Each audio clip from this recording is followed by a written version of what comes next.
only French language debate, and last night the Liberal and Conservative leaders already underwent a crucial test in Quebec.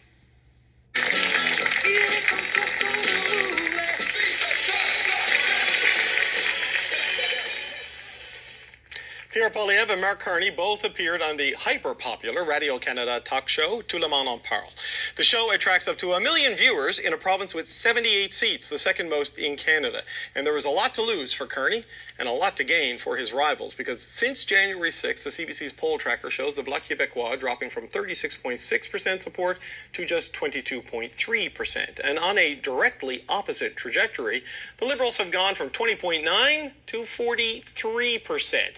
The Conservatives continue to hover around a quarter of that support. Okay, joining me to discuss what last night's appearances and Wednesday's debate can mean for Quebec, I have two bureau chiefs. Joël Denis-Bellevance is the parliamentary bureau chief for La Presse, and Louis Blouin, he's back from Montreal for one day only, the parliamentary bureau chief for Radio-Canada. Gang, good to see you. Louis, let's start with Tout le monde en parle, the appearance there. This is a must-do every election. Big test for Mark Carney and for Pierre Poilievre. What's your assessment of how it went for them? Well, how serious it is, his advisors, some of them told us that he prepped for days for that apparition. Mark Carney did. Yeah, because he knows that he's playing big, and he looked nervous at the beginning of the interview, that's for sure. And he was, more technical in his answers. And, at the end, I think he became more natural. But he lost himself in a few answers, on Bill 21, his opposition to Bill 96 too, because of the clause, the notwithstanding clause. I would guess discussing secularism laws, language laws, and the notwithstanding clause in your second language is tough. Quite a mix. Yeah. See? Yeah. Even me. So anyway, so that was that part was, and his advisors were telling him trying to keep the answers short, and it was not always possible. But he did score some points on cultural references with Quebec. He was asked about the humorist group, the stand-up comedian group that the host was part of, Roch et Belles Oreilles, and he nailed that answer to finish the interview. And I think we could hear his advisors in the back saying, "Oh my God, he did it!" There was some kind of and that's important to the Quebec audience, because there's nothing like this in English Canada. No, right? And it's because you need to know Quebec, you need to show that you have a link with Quebecers, that you understand them. So that was, it could look frivolous, but it's important in the understanding of the province, its culture. So I think there was no big damage done. I don't think it was very shiny as a performance yesterday, but they just wanted to avoid a catastrophe, and they did. And Pierre Poilievre came out fairly calm, less partisan too, when he did his interview. He not even talked about the Liberal Carney lost decade once. He kind of referred to their years indirectly.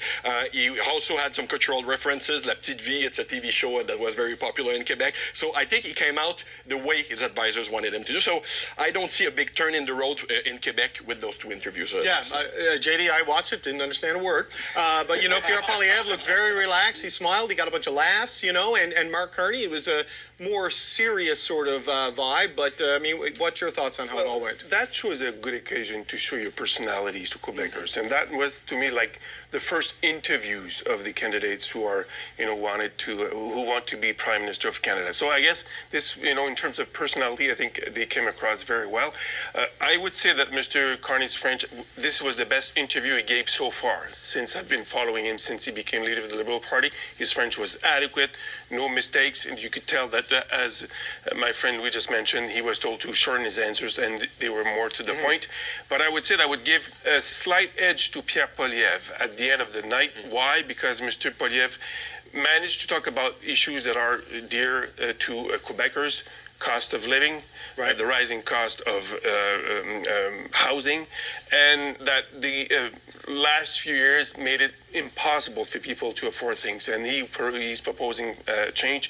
And I think he wanted also to put to rest that he's a mini Canadian Trump.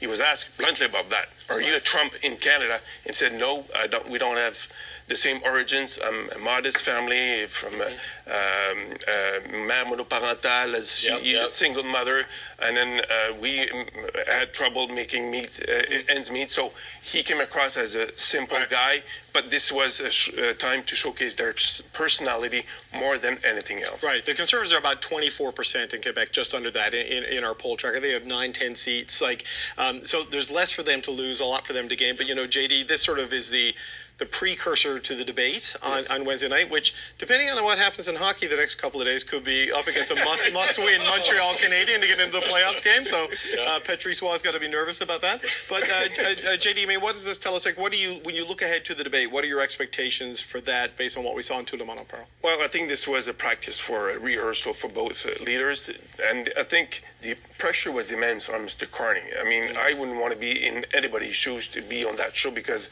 as you mentioned, the audience, it's quite big.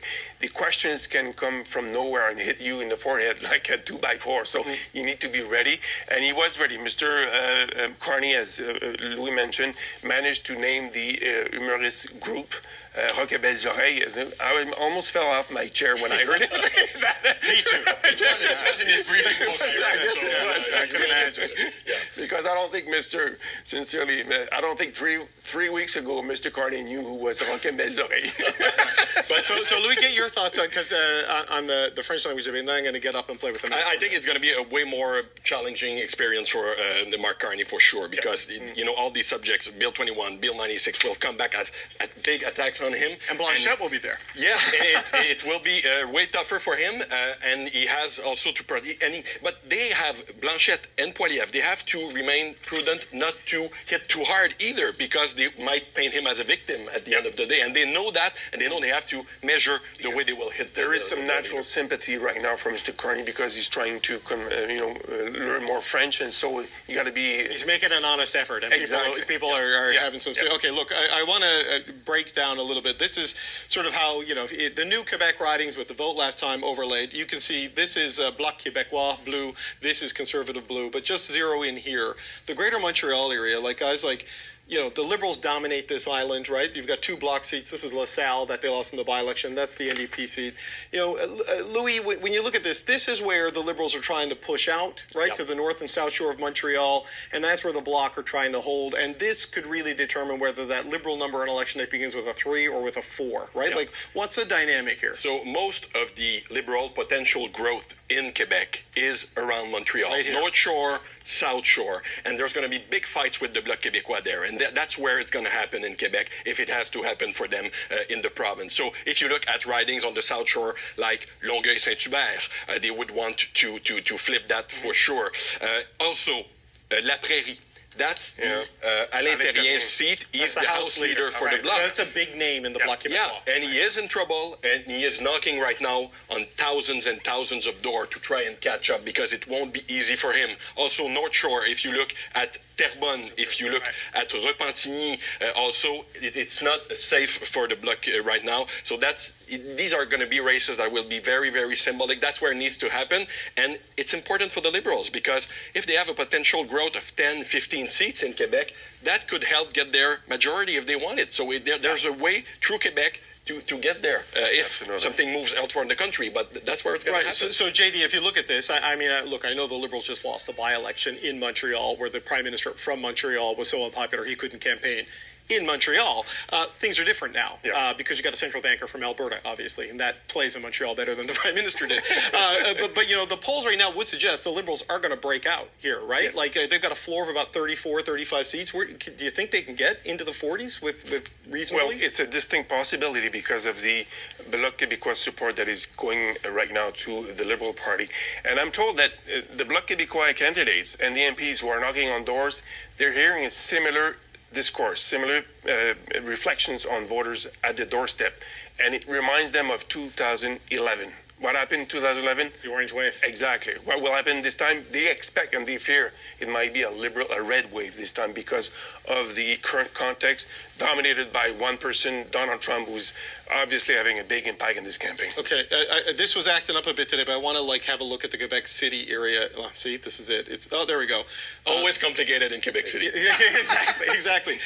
But this, look, you've got a couple of Conservatives, and there's between Quebec City and Montreal, we've got Trois-Rivières. There's also the Berthier-Masconanger riding where Ruth Ellen Brousseau, who people would know is the MP from Vegas. Yep. She is coming back to run for the NDP this time. That's a way to put it. I mean, when we zoom out, well, she was in Vegas when she won in that orange wave, right? Exactly. But when we zoom out, I mean, we look at Quebec. I mean, Louis, I know the Gaspésie. This is something like what should we be watching for quickly, sort of beyond that greater Montreal area, because that's kind of the ball game for the most seats in Quebec. Yeah, one that we have to look is the Trois-Rivières riding. You know, Right. is it going to flip? It's a three-way race. It's one of the only three-way races in Trois-Rivières Quebec. right there, Yeah. right? So And that's Champagne's riding right there. Exactly, right on the side. So that could be very symbolic. Berthier-Masquinongé, could we see a second NDP MB in Quebec? You know, Alexandre Boulris feels very lonely in the last few years. So that could be another one. And also Quebec City. That's where the Conservatives might try to do some advance in Beauport-Limoilou. In Trois-Rivières, the former Trois-Rivières mayor is trying for the third time to get elected under That's the Yves Conservative. Levesque, right? Yeah, Yves The Levesque, Conservative? exactly. Yeah. And the Conservative, like, they feel that this should be a blue riding. So they're putting a lot of effort. The Liberals to win. lost their candidate there, right? Remember, they had a candidate in Trois-Rivières who failed to disclose a DUI, a drunk driving conviction in the past. It was dropped. And they have a candidate from the other way who's running there right now. So a former member, high official Right. in global affairs. Sorry, Right, but the running there. Outaouais, that's the Ottawa region, right? Exactly, That's a long way from Trois-Rivières. I don't know Long way. Quebec like you guys No do, roots, but no that's a roots tough there. one for No, them. no, and in Yeah. Trois-Rivières, it's very important to get known in the community and